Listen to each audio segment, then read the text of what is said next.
살포한 그래서 계엄 쿠데타 명분을 확보하기 위해서 북한의 무력 충돌을 유발한 철인공로할 범죄를 저지른 것이 바로 윤석열 정권입니다. 반성해야 합니다. 북한이 먼저 보냈습니다. 반성해야 하는 거예요. 괴변입니다. 그 사람은 지금 감옥에 가 있습니다. 이재명 대통령이 경기도지사 시절에 했던 것처럼 뒷돈이라도 갖다 주실 겁니까? 면책 특권을 이용해서 허위 사실을 공표하면 안 됩니다. 최근에 나중에 법정에서 밝혀질 것입니다. 쌍방울의 대북 송금은 이재명 대통령과 상관이 없는 것이라는 증언이 나왔습니다. 앞으로 진실은 밝혀질 것입니다. 재판이 아직 안 끝났습니다. 장관님. 대북 확성기, 라디오 방송을 포함해서 그렇게 위력적인 수단들을 모두 알아서 자진 포기하지 않았습니까? 서고까지 다 벗어다 주고 돌려받은 것이 평가받을 만한 것이 못 된다. 허망된 깨꿈 깨라가와 같은 김여정에게 조롱과 막말로 훈계당한 것뿐입니까? 이런 귀중한 레버리지들을 다 갖다 버려놓고 도대체 뭘 가지고 페이스메이커 역할을 하겠다는 겁니까? 장관, 확성기가 레버리지, 대통령이 트럼프 확성기가 레버리지고 전단이 레버리지라고 생각하는 그 생각은 우리 국민이 동의하지 않습니다. 왜냐하면 특히 접경 지역에 사시는 분들은 대북 확성기로 해서 저쪽에 소음방송으로 얼마나 많은 고통을 받았습니까? 왜 중단했습니까? 지난 1년 동안 끔찍한 세월이 왜 다 중단했습니까? 전부 다. 그게 레버리지가 아니에요. 자해행위예요. 자해행위. 레버리지입니다. 국민을 위험에 빠뜨리는 행위예요. 지금까지 북한의 변화를 이끌었던 가장 핵심적인 수단이에요. 절대 수단이 아니고 자해행위라고 말합니다. 얘기가 안 통합니다. 고생하셨습니다. 탈북민이라고 했어요. 의석에서 조용하시기 바랍니다. 자, 싸우려면 밖에 나가서 싸우세요. 자, 조현 외교부 장관님께 질의드리겠습니다. 단상으로. 들어가기 전에 한 말씀만 드릴게요. 박충근 의원님은 평화와 안정의 전도사가 돼야 합니다. 들어가십시오. 해결과 적대의 전도사가 돼서는 안 됩니다. 명심하시기 바랍니다. 북한의 안녕하십니까, 장관님. 네. 남북대화 준비 잘하고 계십니까? 예. 이재명 대통령이 페이스메이커 역할 하겠다. 이런 약속도 하셨죠. 예. 그럼 장관님께 여쭤보겠습니다. 화면을 봐주시기 바랍니다. 이분들 누군지 아십니까? 예. 누굽니까? 대북 억류 되신 분들이라. 맞습니다. 북한에 12년째 억류되어 있는 우리 국민 김정욱, 김국기, 최춘길, 고현철, 김원호, 함진우 씨입니다. 장관님, 이분들 생사는 확인됩니까? 생사를 확인하려면 협상해야 합니다. 그렇죠. 협상하려면 대화해야 합니다. 그렇죠. 대화하려면 접촉해야 합니다. 일체 접촉이 끊어져 있는 상황이 6년입니다. 이것을 먼저 해소하는 것이 답입니다. 지금 이재명 정부는 남북 대화에 사활을 걸고 있다라고 해도 과언이 아닌 것 같습니다. 그렇다면 북한에 억류된 우리 국민의 신병 확보를 최우선 과제로 삼아야 된다. 저는 이렇게 생각합니다. 장관님, 저 6분의 국내 송환을 협상이 진행이 된다면 최우선으로 협상하겠다. 이렇게 약속하실 수 있겠습니까? 협상하려면 대화가 재개돼야 되죠. 대화가 재개되려면 신뢰 구축이 돼야만 됩니다. 약속하시겠습니까? 당연하죠. 최우선으로 협상해 주시기 바라겠습니다. 그럼 장관님, 현실적인 실무 얘기를 좀 해보겠습니다. 북한을 협상 테이블에 앉힐 레버리지 있습니까? 그것이 바로 외교입니다. 지금이 외교의 시간이라고 생각합니다. 북미 대화가 선행돼야 한다고 생각합니다. 이미 한미 정상회담에서 트럼프 대통령은 의지를 밝힌 바 있기 때문에 이제 우리 정부의 역할도 중요하다고 생각합니다. 제가 이제 왜 어려운지를 좀 말씀드리겠습니다. 대화 하시는데 대화를 하려면 일단 협상장에 끌어내야 될 거 아닙니까? 그 레버리지가 있느냐 이 말씀을 여쭤보는 겁니다. 북한 정권이 협상장에 나오는 경우는 3가지뿐입니다. 첫째, 핵 보유를 인정받고 싶을 때. 둘째, 대북 제재 해제를 포함한 자금이 필요할 때. 셋째, 체제가 위협받고 있을 때. 동의하십니까? 생각이 좀 다릅니다. 다릅니까? 그럼 하나하나 좀 보겠습니다. 다르실 수 있습니다. 첫 번째, 좌정훈 우푸틴. 장관님, 제가 지금 무슨 말을 하고 있는지 짐작하십니까? 예, 북중러세 정상이 세계의 삼각공조의 이미지 그런 모습을 발신했습니다. 이것은 한반도의 평화와 안정에 국면이 바뀌고 있는 굉장히 중요한 신호라고 생각합니다. 그렇습니다. 이들의 공통점은 모두 미국을 타격할 수 있는 핵무력을 보유했다는 점입니다. 신냉전의 신호탄입니다. 그리고 우리가 여기서 주목해야 할 점은 시진핑 주석이 북한은 우리와 어깨를 나란히 한다. 핵보유국으로 인정한다. 이런 메시지를 던졌다는 것입니다. 동의하십니까? 동의하지 않습니다. 동의하지 않습니까? 신냉전이란 말도 동의하지 않습니다. 왜냐하면 중국의 시진핑 주석은 상하이 협력기구 공동성명에서 분명히 이렇게 밝혔습니다. 중국은 진영 대립을 원치 않는다. 진영 대결을 원치 않는 중국이 3자 북중러 동맹을 통해서 신냉전 구도를 환영할 리 없습니다. 따라서 이번에 북중러 전승절 행사에 망부에 서기는 했지만 3자 정상회담은 없었던 것이 증거입니다. 북한과 중국이 지금까지 해온 행태를 보고도 그런 말씀을 하신다니 참 안타깝습니다. 장관님, 제가 왜 이런 말씀을 드리는지 한번 설명 들어볼게요. 김정은이 방중 전날인 9월 1일에 최신형 ICBM인 화성 20형을 공개했습니다.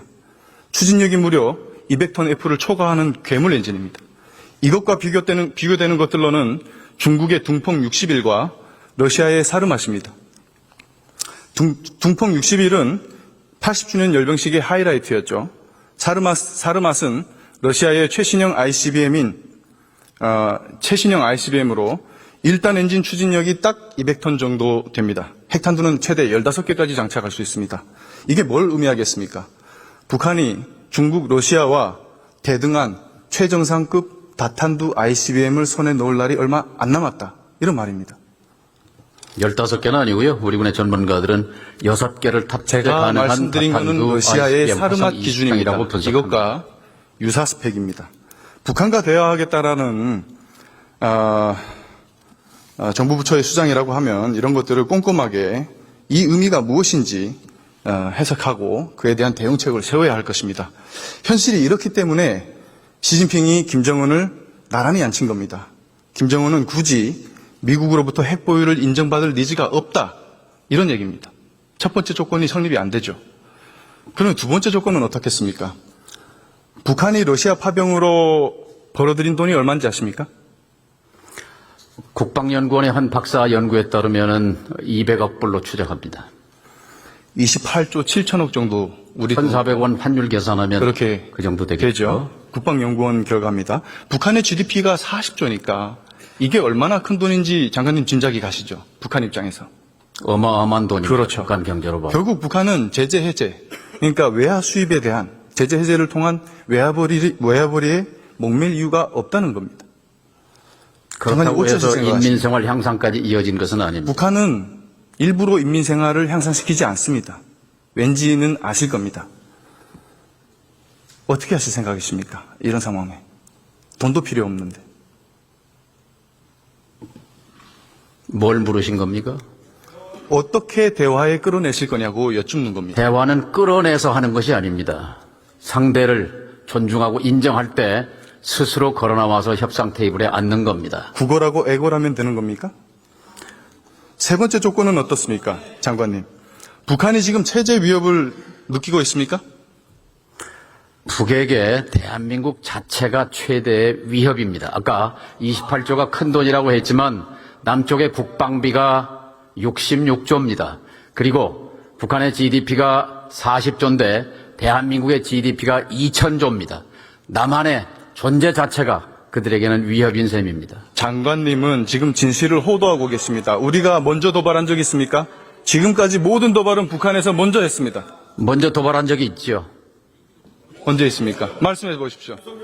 언제 했습니까? 2024년 10월 1일, 10월 9일, 10월 10일 세 차례에 걸쳐서 평양상공 조선노동당 청사 성공에 그러면 무인기를 북한이 띄워서 무인기를 전단을 우리 살포한 대통령실에 보내는 그래서 것은 괜찮습니까? 대엄 쿠데타 명분을 확보하기 위해서 그게? 북한의 무력 충돌을 유발한 천인공노할 범죄를 저지른 것이 바로 윤석열 정권입니다. 반성해야 합니다. 북한이 먼저 보냈습니다. 반성해야 하는 거예요. 괴변입니다. 그 사람은 지금 감옥에 가 있습니다. 자유도 청소한 거는 다 잊어버리셨어요. 도발한 거 다 잊어버리셨어. 예, 돈 주고 총 싸달라고. 김정은은 지금 시진핑 푸틴에게 인정받았지. 러시아에서 외화를 잔뜩 벌어들였지.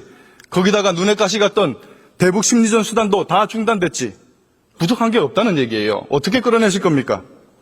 장관님, 대북 심리전 수단이 얼마나 위력적인지 아십니까?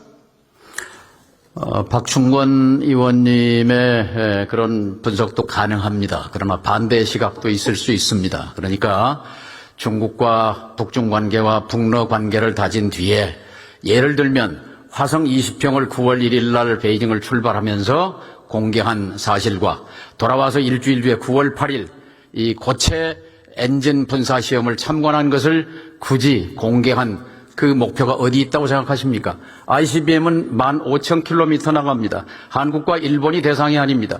누구를 보라고 한 ICBM 공개였습니까? 저는 미국이라고 생각합니다. 제가 아까 다 설명드린 겁니다. 지난 2015년에 있었던 일입니다. 북한이 목함질에 도발을 했고 사과했습니다. 그 부분에 대해서. 북한 최초의 사과였고 정말 절대 존엄인 김씨가 입장에서는 절대 용납할 수 없는 지옥이었을 겁니다. 단연 1등 공신은 대북 확성기 방송이었습니다. 그만큼 치명적이었다는 겁니다. 이 치명적이라는 말은 그것이 곧 대북 레버리지로도 작동할 수 있다는 얘기입니다. 그런데 지금 그 레버리지들이 안전하게 있습니까? 잘 있습니까? 저는 레버리지라고 생각하지 않습니다. 우리가 가진 유일한 레버리지입니다. 지금 상황에서. 자행위의 그럼 옛날 그러면은 또 이재명 대통령이 경기도지사 시절에 했던 것처럼 뒷돈이라도 갖다 주실 겁니까? 면책 특권을 이용해서 허위 사실을 공표하면 안 됩니다. 최근에 나중에 법정에서 밝혀질 것입니다. 쌍방울의 대북 송금은 이재명 대통령과 상관이 없는 것이라는 증언이 나왔습니다. 앞으로 진실은 밝혀질 것입니다. 재판이 아직 안 끝났습니다. 장관님. 대북 확성기, 라디오 방송을 포함해서 그렇게 위력적인 수단들을 모두 알아서 자진 포기하지 않았습니까? 서고까지 다 벗어다 주고 돌려받은 것이 평가받을 만한 것이 못 된다. 허망된 깨꿈 깨라가와 같은 김여정에게 조롱과 막말로 훈계당한 것뿐입니까? 이런 귀중한 레버리지들을 다 갖다 버려놓고 도대체 뭘 가지고 페이스메이커 역할을 하겠다는 겁니까?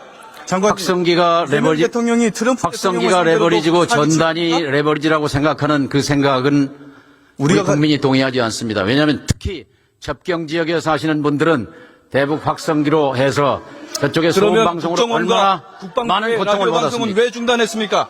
지난 1년 동안 끔찍한 세월이 왜 다 중단했습니까? 전부 다. 그게 레버리지가 아니에요. 자해행위예요. 자해행위. 레버리지입니다. 국민을 위험에 빠뜨리는 행위예요. 지금까지 북한의 변화를 이끌었던 가장 핵심적인 수단이에요. 절대 수단이 아니고 자해행위라고 말씀드립니다. 얘기가 안 통합니다. 고생하셨습니다. 우리 박충권 의원님은 먼저 온 통일이라고 일컬어지는 34,000명 북향민의 명예를 대표합니다. 이 국회 의정단장은 품격의 탈북민을 모독하고 북한 주민을 모독하지 마십시오. 2,600만 북한 주민이 먼저 온 통일이라는 것은 의석 조용하시기 바랍니다. 비공개하고 이게 무슨 짓입니까? 들어가십시오. 조용하세요. 탈북민이라고 했어요. 의석에서 조용하시기 바랍니다. 자, 싸우려면 밖에 나가서 싸우세요. 자, 조현 외교부 장관님께 질의드리겠습니다. 단상으로. 들어가기 전에 한 말씀만 드릴게요. 박충권 의원님은 평화와 안정의 전도사가 돼야 합니다. 들어가십시오. 대결과 적대의 전도사가 돼서는 안 됩니다. 명심하시기 바랍니다. 북한에 다 갖다 바치는 대북 정책 해갖고 뭘 잘했다고 평화와 말씀하십니까? 안정의 대변자가 되시기 바랍니다.